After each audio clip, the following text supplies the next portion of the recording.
Despite being just a T1 commander, Gorbag is actually extremely competitive, even 7 seasons into the game. Hopefully this video will help you guys get the most value out of your Gorbag. Let's get into it.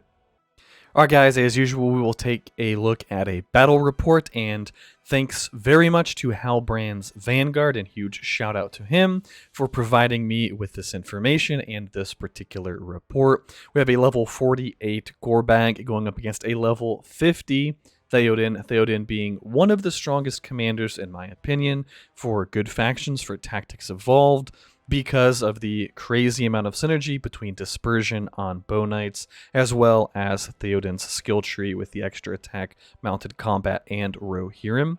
In my opinion, overall, this is a relatively even report. Halbrand did bring T4 units, while this Theoden does not have any T4s.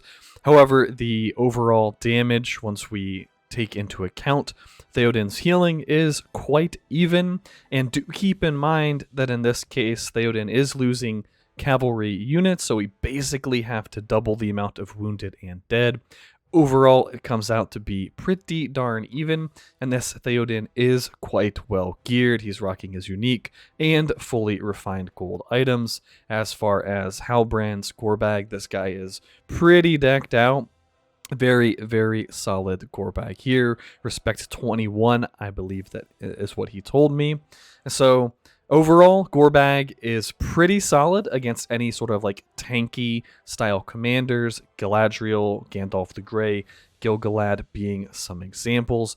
And also commanders that really like ranged units, because Gorbag makes such effective use of Reapers, since they are obviously orcs. We'll talk about the gear and the skill tree and why that is in just a minute. As far as his weaknesses overall, particularly in Tactics Evolved, he is pretty weak to glass cannon commanders, especially ones that are running double rise up, which I feel like almost every single commander in Tactics Evolved is actually weak to double rise up commanders. They probably should change that, in my opinion, but that's a topic for a different video. As far as the army composition goes, this is an excellent example here. Granted, he is playing Gundabad, so he does have access to the warlords. Overall, you want to be running Crushers and Reapers. That's kind of the core of your army. The Reapers in particular are very important because of the amount of damage that they do. You can see these guys did freaking 233,000 damage in this battle report. If you don't have access to warlords because you're not playing as Gundabad, you'll just want to bring another orc unit, because as Gorbag, unsurprisingly, you're always going to be running orcs all the time. You can bring Arbalests, you can bring the Warg Riders if you're wanting to fight cavalry commanders. Whatever orc unit you need to bring to round out your army composition, go ahead and throw them in there. Most importantly, though, is the Crushers to tank and also bring the defense reduction into play, and then the Reapers to just kind of freaking kill everything. We can just take a quick look at Halbrand's gear. He does have Gorbag's unique. He has a tracker plate, which is going to give a bunch of defense to orcs. Super nice there. Warhelm with Discord, and there is a specific reason that he picked Discord, and I'll explain that when we talk about the skills. And he has the Palantir with Tactical Mark. This is what's going to make him quite viable against Gil-galad's, is the fact that he can really make good use of Palantir and the pursuit stat on Reapers and whatever other orc units he is bringing. As far as purple gear goes, in case you don't have access to all of those juicy gold items, you can use a Cutlass with Melee Might. This is going to allow your Reapers to do even more damage. You can have a Goblin Armor with Orc Vigor. This is just going to make all of your orc units even more tanky, kind of the perfect purple item for him. This Bone Mask does not actually have Hysteria or Manipulate. Either of those effects will be fine. In my opinion, Hysteria is better because Gorbag does have some synergy with Madness. So if you can get the Hysteria Bone Mask, that's the one that I would recommend.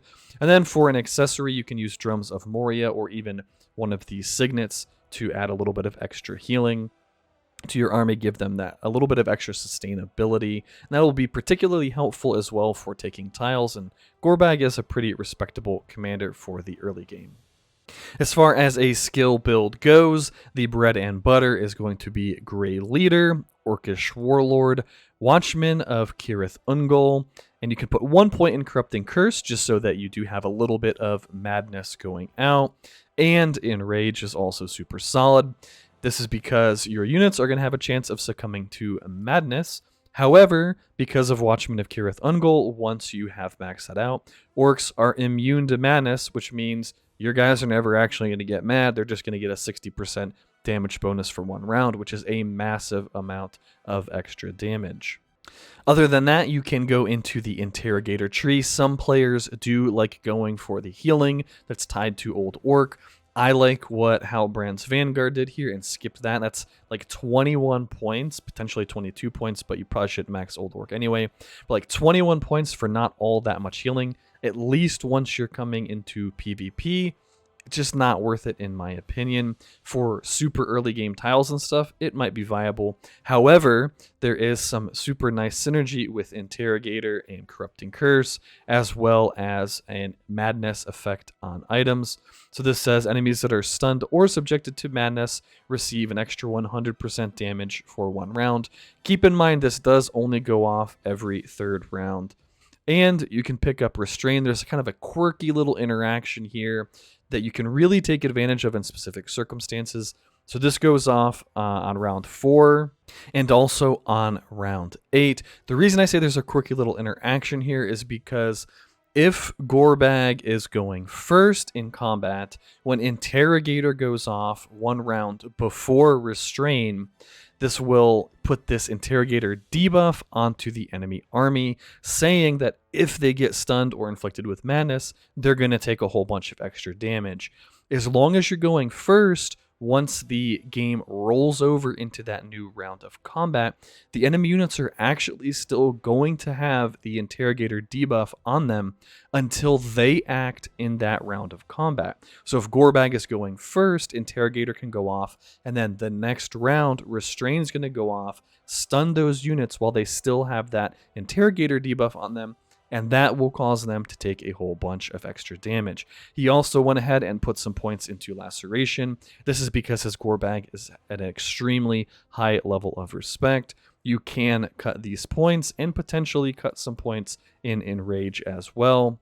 But what you don't want to do is be cutting points from Grey Leader, Orcish Warlord, or Watchman of Kirith Ungol, as that's really kind of the core of what makes Gorbag work. And because he needs Watchman of Kirith Ungol, I will say that he does need Respect 5 at least in order to perform to his maximum potential. However, he's just a T1 commander, so that shouldn't be too hard to reach. Alright guys, that's it for this video. Thank you for watching.